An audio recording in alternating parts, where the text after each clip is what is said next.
Now, with the job openings, yes, right now we have the largest number of job openings in U.S. history. This is more job openings than before the pandemic. And yet, there are nearly 10 million less people employed than there should be. Why? Right.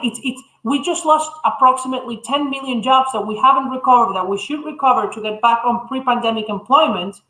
And why are there then 8 million job openings? Can I pause for a second and just note that we got Brian on here who's getting Congressman Massey on, and our typical lineup includes like homeless people that believe in Bigfoot. Welcome to the Brian Nichols Show, your source for common sense politics on the We Are Libertarians Network. The Brian Nichols Show is the fastest growing liberty podcast that brings together people from all means of political thought as we seek to have meaningful conversations about the issues you care about. At the Brian Nichols Show, our goal is to leave the audience educated, enlightened, and informed. And now your host, Brian Nichols. Well, happy Friday there, folks. Brian Nichols here on The Brian Nichols Show. Thank you for joining today's episode. And unfortunately, today's episode, yes, it's going to focus on a little bit more of the more blech news, and that is looking around what's happening in terms of economics. Yes, the supply chains are crumbling. Inflation is going through the roof, and we have Daniel Martino here on the show to talk to you and explain all that's happening, how it happened, really how did we get here? 101. Thank you so much for Daniel for helping outline exactly how we got to where we got today and how we can avoid this from happening in the future. So that being said, on to the show, Daniel Martino here on The Brian Nichols Show. Thanks for having me, Ryan. Absolutely. Daniel, thank you again. Such short notice for hopping on the show because I tweeted earlier this week, I said, I want to do a conversation about what's going on right now with the supply chain breaking down / just the economic situation we find ourselves in right now. Who should I talk to? And one of the top mentions was from good friend Stephen Kent. And he says, Brian, you should talk to Daniel Martino. And I said, oh, yeah, I've been wanting to talk to Daniel Martino as it is. So Daniel, number one, I am so excited for this conversation because I've been looking forward to actually reaching out to you to have you on the show, talk about your past experience in Venezuela. But today, obviously, we're going to be focusing on the economics of 2021. But first, I tease it there, your history. Let's kind of introduce yourself to the Brian Nichols Show audience first. Daniel Martino, the floor is yours. Yeah, well, thanks again for having me, Brian. So everybody knows, I'm doing a PhD in economics at Columbia University right now. I'm originally from Venezuela, where I went to high school, left in 2016, and thanks to a full scholarship to study my BA in economics in Indiana University. I moved to Indiana from Venezuela, escaping the terrible disaster that socialist policies caused there, which was the thing that initially motivated me to study economics. And then, now I started my PhD in economics at Columbia. How about this? Daniel, let's do this as we move forward here to set the stage in terms of where we are from an economic standpoint, because, and we were teasing this beforehand, before we started here, how I wanted to kind of carry this conversation forward, because I think your average person, they are seeing, okay, here's a problem here, there's a problem there's a problem here, and they just can't really see how the problems are actually tied together. And without looking like the character from It's Always Sunny, where you're drawing the string from one point to the other, I think it is important for us to at least show people how this is all connected. So let's kind of start here, Daniel. Where did this whole supply chain breakdown start? Is this something that has been brand new due to COVID-19 and the ensuing pandemic and government lockdowns, or is this something that's been deeper rooted for a long time coming? Well, I think that we have to distinguish several things first. I do think that it is related to COVID-19, all of it, but we have to identify what we're talking about when we say supply chains breaking down. It's not like the economy is breaking down or there's not going to be a catastrophe. I don't think so. What we do see is that there are some things that during the COVID pandemic that were missing in the shelves. We now see some companies that are having supply problems, and with that we mean that it's not that they don't have the demand from customers. It's not that they can't reopen. It's that when they do reopen, they can't find the inputs for the things they buy. So we hear this a lot, especially from chip manufacturing, that there are not enough chips for tech products. Now we, have gasoline problems in parts of the East Coast because of the pipeline. So there are many supply problems that are compounding because of COVID-19, because of lockdowns from now, some states in Kentucky where I live, despite the vaccination drive, many businesses are still restricting their capacity. So Right. it's also a supply problem. Mm-hmm. Right. Yeah. And you mentioned the cyber attack that took place here this past week in the pipeline going up here on the East Coast. That's led to a lot of people going, we have 70s style running to gas stations, filling up. I saw a picture of a lady with her car trunk filled with gas tank, like the little red gas tanks. I'm thinking that doesn't sound that safe, but you're seeing there has been this reoccurring theme. And actually, Daniel, we noticed this back in March of last year at the advent of COVID, where people kind of understand that the economy, despite it looking like it is pretty good, there is kind of this underlying understanding that it maybe isn't the best. So we saw this, what happened with COVID-19. People rushed to the grocery stores, completely rip the grocery store walls bare, right? And we see this now. People are running to the gas stations, pumping up their cars, filling up their trunks with extra tanks of gas. So why do we see, I guess, a mix of people who are acknowledging that there are the problem out there, yet we don't see them maybe taking the right action in their daily lives? I know economics is a study of how people are actually acting versus what they say they're going to do. So help us out there. How can we maybe draw that line? Yeah, well, people are self-interested. That's the first thing that we should know. That doesn't mean that they're rational, that they're irrational. That just means that they're self-interested, whatever their self-interest is. And obviously, they don't want to be left without gasoline. They don't want to be left without toilet paper when there were rumors of toilet paper shortages. And so obviously they rush to buy those things. Now, in a functioning market, prices should respond to adjust to those changes in demand. In gas stations, we usually don't see this problem of what we call as economists sticky prices. Because, gas stations actually change their prices every day. So they shouldn't really have any problem adjusting to higher prices, which supermarkets may have. But now what we're actually seeing is that the government is prohibiting gas stations from increasing prices excessively, or what they call excessive. So gas prices are increasing, but they're not increasing as much as they should so that there are no shortages. Some people think that this is immoral, that is, price gouging or whatever. But the reality is that I'd rather have gas and be able to get my groceries and have ambulances with full tanks of gasoline at $6 per gallon for a month, rather than not have gasoline for a month because we want to keep it at $4 because we don't want it to rise so much. Yeah.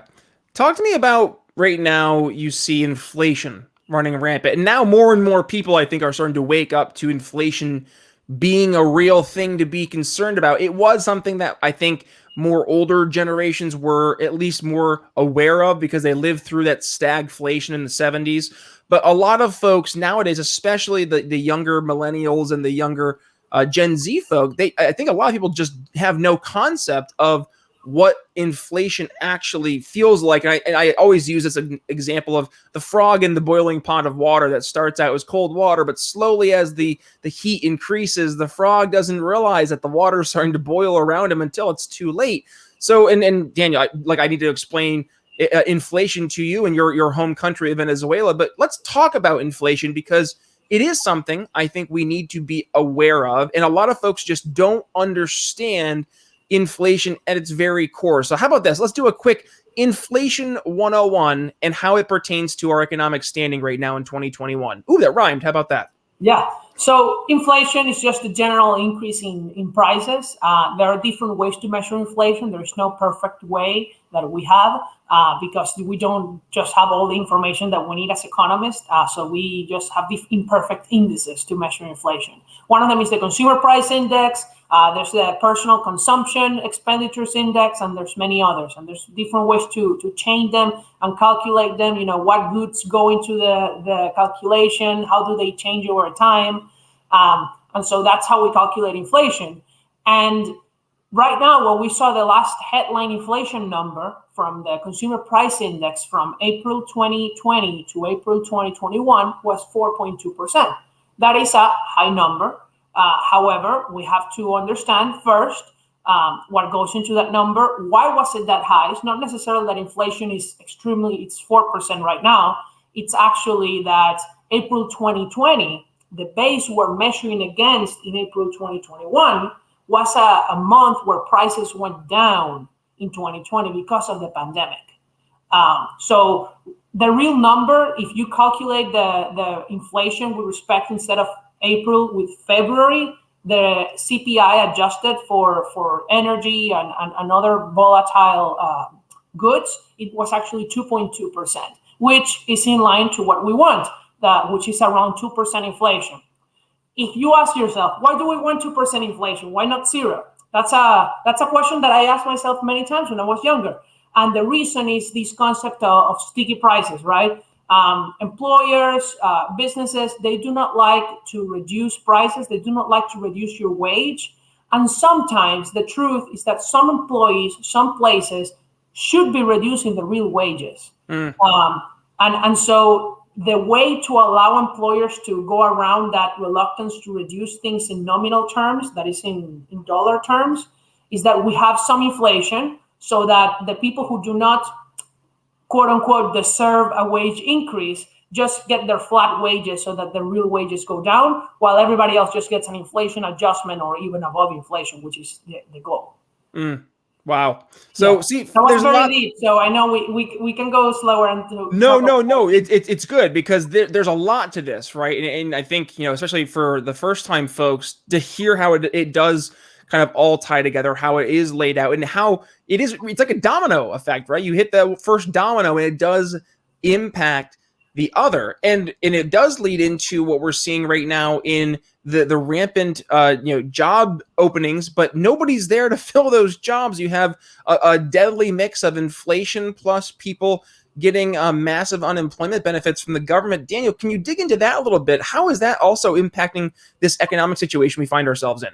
Yeah, well, first, the thing that we need to worry about in inflation is not necessarily that we have a high headline number this month, but whether it's going to be persistent. If we're going to keep having 4% CPI every month, and yes, that is not good news. 4% is not extremely high, but our goal is 2%. So we need to be careful. And I trust, and I think investors trust that the Fed will respond accordingly. And that's why you see measures like inflation futures, which is an implicit measure that the market predicts in future inflation. It's still just around 2%. So the market is not predicting any kind of hyperinflation. Now, with the job openings, yes, right now we have the largest number of job openings in U.S. history. This is more job openings than before the pandemic. And yet, there are nearly 10 million less people employed than there should be. Why? Right. We just lost approximately 10 million jobs that we haven't recovered, that we should recover to get back on pre-pandemic employment. And why are there then 8 million job openings? Right. There are many, as you know, the reasons are for speculation. One of them is the schools being closed. That's a very important issue. Most of these jobs that have yet to be recovered are jobs that were held by women. And women dropped out of the workforce overwhelmingly because of the school closures. And so this is also why almost all of these jobs that have yet to be recovered are in states like California, New York, in the Northeast. We do not see this problem still in places like in the Midwest or in the South or even in the Plains. The state with the lowest unemployment rate is Nebraska, it's 2.9%. So they're basically at full employment. There is almost no economic crisis going on in Nebraska or in Utah or in the mountain states, but it's a different country basically in California and New York. A big part of the schools still, yes, now that it's not so much that the people fear going out because of the virus anymore, which was the case last year. Now it's more that the government is actually hamstringing economic activity. That's important. People point to the unemployment benefits. There is conflicting evidence on whether the unemployment benefits are withholding people from going back to work. And it is because last year we had some studies that show that people were actually not going back to work because they feared the virus. Now that might be different because people are vaccinated. So there's really not a reason for that. We're going to be able to find out very soon because there are already 12 states that are ending unemployment benefits from the federal government next month. And that's going to allow us to do some natural experiments and see if those states actually perform better. Otherwise, they're going to end in September. So in any case, hopefully Congress doesn't renew that, because obviously there's no need of this spending beyond September. And if that happens, then, I expect our economy to go back to normal by the end of the year. So you'll hear these different pundits like Ben Shapiro, for example. And I know one of the things that he likes to point out is he's saying, well, they're just trying to prolong the pandemic. They being the Biden administration and the Democratic Party, because this is the means to get these policies into action. Oh, we need to keep the unemployment benefits going because the pandemic's still going. Oh, along the way, we need to implement all these different other policy prescriptions that we've been wanting to implement for the past 20, 30, 40, 50, 60 years. And now we're just happening to do it all at once. Daniel, do you see that there might be any merit to that argument that we're actually seeing, especially in these more, I would say, blue states? You mentioned New York, California specifically. I'm still here in Philadelphia. We just got told that PA and Philly are going to have their restrictions lifted. I think it's June 17th, but there's a little asterisk, and that was you still have to wear your mask. So you're still seeing this, we have to toe the narrative. We have to stick with. It's almost like it's like this like emperor has no clothes kind of thing. It's like everybody kind of knows that it's a bunch of baloney, but we kind of just have to play along. But I don't know about you. I'm starting to see more people start to not say that, right? But it goes back to this kind of a mentality we were talking about before. I'd love to hear your thoughts there. Yeah. Well, first of all, let's start with something. I believe that vaccines work, right? And I'm fully vaccinated, and I don't see any need to continue with government action. I do believe that there could be some role for government to protect us from each other. But once there is widespread vaccination, there's really no role of government anymore, right? Now, some pundits point out to that as a reason for the Democrats to extend that. And I do think that it has some merit, that argument. See what's happening right now. States are about to receive $350 billion in stimulus from the last package that they passed a couple months ago already. And that is more money than they need, because California is already running a $100 billion surplus for the next 2 years. They have such a high surplus that they're not even going to use it to pay the debt, which was what they should. They're just going to give it away in checks to people because Gavin Newsom is scared about the recall. And this is what's going to happen in other blue states. That's a shame, because all this money is more than enough to fix the roads. It's more than actually what Biden wants in the infrastructure package that he wants passed for roads. His 2-point-something trillion proposal for infrastructure, only about $200 billion is for the roads. States are about to receive $350 billion that they don't need, that they could use to fix the roads, and we wouldn't need anymore for the infrastructure package. So where is this money going to go for? Why are we sending so much money? And I'm not saying that there is no role for government to help during the pandemic. The government did a lot, but I feel like we're in a spending party where we're not seeing what we're spending. We're just running the credit card because we see that the interest rate is low, but the interest rate is low today. It doesn't mean the interest rate will be low tomorrow.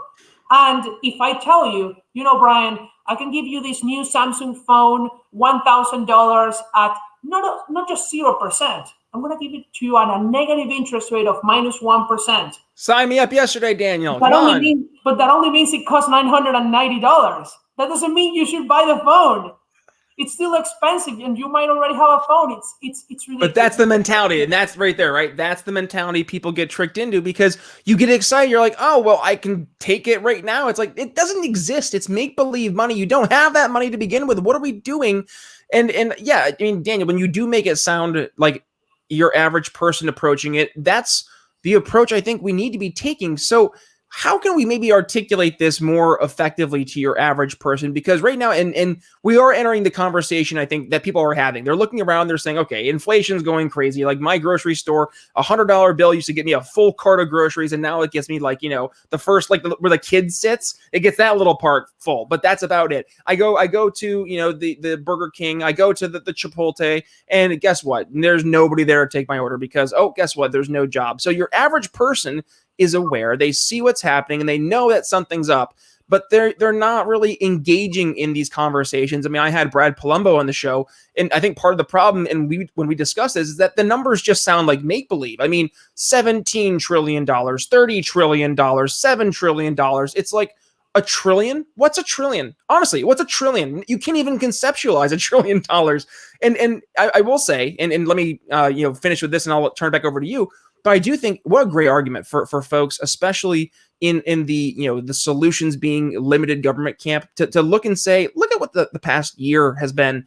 We've spent literally the most money ever that's ever been created on Earth was created in the past year, and it did nothing. Is our economy better today than it was at the beginning of the pandemic? No. Are all the world's woes better than they were with all of the money and the programs that we've been spending money towards? No. And I don't see this argument of being we can just put better people in these roles and make it just work more efficiently. That doesn't seem to be a really viable solution. I mean, goodness, if that people think that could be the option, Daniel, might go for it. Knock yourselves out. I don't think necessarily, though, that that's the most constructive or productive use of our time. Well, look, I think that we have to differentiate some things. This pandemic is not a natural economic crisis, that is just a recession, right? So some programs, such as the Paycheck Protection Program, the PPP loan program, were put in place so that businesses that we didn't want as a society to go broke during the pandemic, because we knew that they would be profitable after the pandemic, there was no really a structural reason why they should go broke. It was not really as much creative destruction, as you could say. We wanted them to have a lifeline. And there are several studies that have been peer-reviewed and published that show that the PPP program was extremely cost-effective and successful.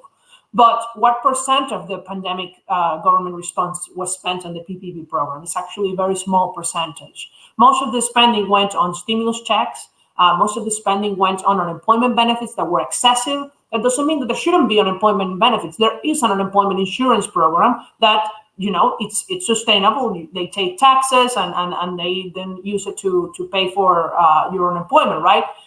But it was excessive. So that is a problem. It's a problem about incentives. It's a problem about excesses that are going to cost us in the future.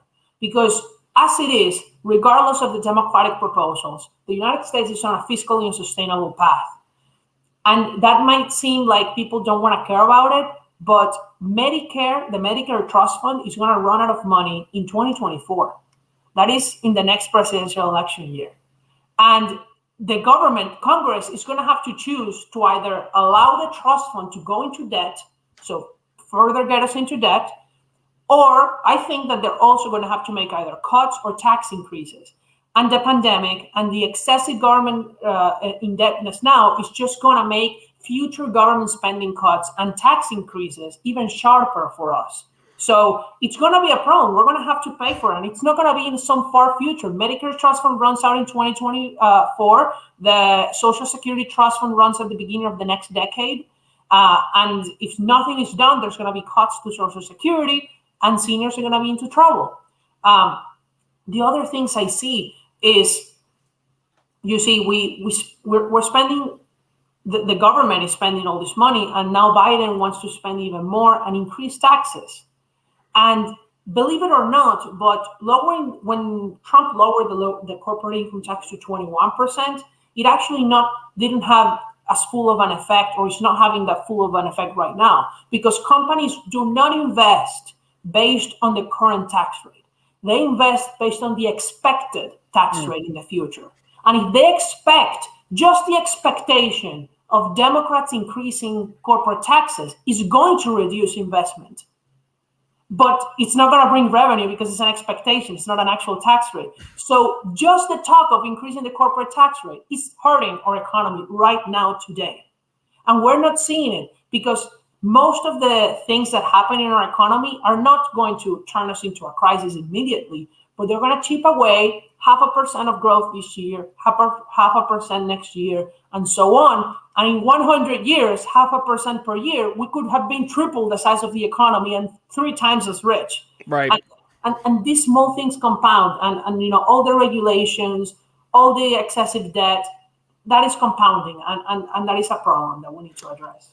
Well, Daniel, at the show, we approach things through a solutions-based approach. And as a sales executive, I am, and I want to say to you now, well, let's do this. Let's not leave the audience with a sense of impending doom, but rather that prescription for a better future. So, what would you say, Daniel? I'm giving you the keys, and you get to drive us to the destination that's going to put us in the best path going forward. What does that prescription look like in terms of both an economic, but also in terms of a political prescription? Yeah, well, one of the first things that the government should really be doing and a way to increase purchasing power of all Americans almost immediately and create jobs is to lower trade barriers. The United States has excessive trade barriers with other countries, especially, and I'm not saying to, lower trade barriers specifically with China, which might be an adversary, right? Well, it is an adversary. I'm saying, the European Union, Canada, Mexico, Latin America, Africa. If you lower trade barriers, things are going to be cheaper. So there you go with the problem of inflation that many people are complaining about. And you're going to create more jobs because there's going to be more trade, more import companies, export companies. It's going to create so much prosperity. And that can be done from the executive branch, although Congress can help too. Without a need for free trade agreements, you could do this unilaterally.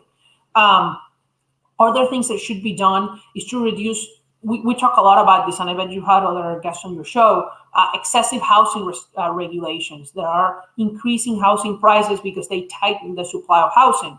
There are some places where you can't build a duplex and only a single family home. Why is that? We could increase the number of homes and reduce their price and make them affordable for young people to start families, to have children, to have a prosperous American society very easily, just through regulation. This is not spending, this is not taxes, it's all regulations. And other things that we should do, of course, is to let the price system be.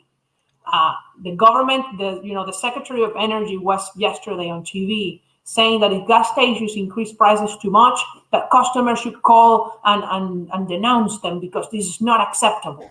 The cornerstone of a free market system is a free price system. This is even beyond the welfare state and the tax system. The price system is the most important part. You can have a generous welfare state if it's well funded through, well done taxation like the Nordic countries, but you need to have a free price system. And so if you have lower trade barriers, less regulation, and a free price system, you're going to have so much more prosperity. So much more prosperity. You don't have to touch the budget. There you go. It's easy. Daniel just gave you the foolproof plan, folks. It's like Murph from Impractical Jokers. He's just got a foolproof plan. I like it. So how about this, Daniel? I tease it. It's one of my favorite shows. I think it's still on TV, and they still are kicking. God bless them. But anyways, we're getting ready to wrap up here, and I want to make sure we do have you back on in the future because your story is absolutely incredible, and just you're being able to kind of outline what Venezuela was like, what it is like now. I actually had a good friend from college in the show back up 3 years ago or so, and she, same. It was my story was the episode was called "The Tragedy in Venezuela," and it was her story and talking about her family, their experience, their current experience. So I know it's something that is something that a lot of people need to hear about because they're like, it couldn't happen here. No, it could. It happened in Venezuela, just to our southern border. So with that being said, though, Daniel, I know you got a lot of stuff that you're doing over in your world. So how about this? I know you have a new immigration. Is it a book that's coming out? Speak to us there. So I'm coming out with a new video series about There we go. Thank you. Yes. So it's going to be 3 videos, and it's going to be about how we can improve the immigration system in the United States to make it simpler, to make it more merit-based, to accept more people with higher skills, and to, improve the American economy. That today, so many entrepreneurs, so many highly skilled professionals, doctors, even Nobel Prize winners aren't able to immigrate legally to the United States. And that's a problem for Americans. Yeah. It's true. There should be more doctors, there should be more engineers, more people, working and paying taxes and improving the economy. And the immigration system today is totally outdated. It's mostly paper-based. It's not even online. And it's so costly. People don't know this, but the United States spends tens, if not even over $100 billion in administration of ridiculous immigration rules. Administration rules, bureaucracies. I think 2020 has taught us one thing, is that those 3-letter organizations often just get in the way. But hey, that's a conversation for another day. I'm rhyming today. I don't know what's up. Daniel DiMartino, thank you so much for all you're doing in terms of helping raise awareness and making free market economics easy for folks to understand. With that being said, thank you so much for joining the Brian Nichols Show. Thank you, Ryan. Alrighty, folks, that's going to wrap up my conversation with Daniel DiMartino discussing all things economics. Thank you, Daniel, for joining the program, and thank you, folks, for joining the show. Yes, we need you folks to know exactly what's happening out there so we can try and confront, number one, all the misinformation, but number two, best be able to offer viable solutions to people to the problems they see around them right here and now. And how do we avoid this from happening in the future? People are looking for answers. And thank you, Daniel, for joining the show to help give those answers in a world that so desperately needs them. Folks, please do me a favor as you share today's episode. Go ahead and tag yours truly at B Nichols Liberty, Twitter, Facebook, Minds.com, and Parler.com. If you enjoyed today's episode, I would love to hear about it. Email me, Brian at BrianNicholsShow.com. Also, if you have not had the chance yet, head over to Apple Podcasts, give us a quick 5-star rating and review. It costs you nothing, but hey, it really yields amazing results because people love to hear why other people like podcasts. Believe it or not. Hey, actually, no, believe it. That's how reviews work. There's social proof built in the reviews. Trust me, it's part of how we build social proof when you're going through and conditioning people through the sales cycle to get them to get small yeses. It's a whole thing. We'll talk about it if you head over to our Patreon and become a supporting member of our Patreon. That's right. How about that for a transition? You can be an entry-level sales executive or an account executive, $5 or $10 a month. But regardless, you'll be given either way one of these awesome don't hurt people, don't take people's stuff bumper stickers. That's right. Isn't that fancy, folks? It piques interest, and that's the whole point of the bumper sticker. And it definitely has been doing that here for myself, getting a lot of people interested, saying, hey, tell me more. Will you explain what that means? Yes, yes, I will. I will tell you what that means. And it always leads to some great conversations. Now, if you're interested in how you can maybe engage in more conversations, well, I've gone on my way to make a free resource, and that is a brand new ebook. And it is 4 easy steps you can implement right now to go ahead and sell liberty to friends and family. And folks, you can go ahead and find that at briannicholsshow.com/Liberty Friends ebook. One more time, briannicholsshow.com. It's been a day. briannicholsshow.com/Liberty Friends ebook. I will include that link in the show notes. It is a great summary of what you can do right now in terms of trying to go ahead and help sell liberty, change people's hearts and minds by showing them the solutions to the problems they see around them. Folks, thank you so much for another fantastic week here on the program. Thank you to all of our amazing guests, and thank you to the amazing audience here at the Brian Nichols Show. Without you folks, it would not be possible. Coming up here on Sunday, we are joined by a returning friend of the show, Sam Robb. Now, Sam ran for the president as a libertarian back in 2020, and now he is joining the program on our Sunday Candidate Highlight Series, not as a candidate, but rather talking about a bunch of different candidates. We have 4 candidates running for office here in the greater Pennsylvania area, and they are running in special elections. He outlines every single one where a libertarian candidate is not only running, but also is having an amazing job at getting a lot of attention, and hey, might actually have some pull in the polls. All that coming up here on Sunday. So that being said, it's Brian Nichols signing off here on the Brian Nichols Show for Daniel DiMartino. We'll see you Sunday. Thanks for listening to The Brian Nichols Show. Find more episodes at briannicholsshow.com.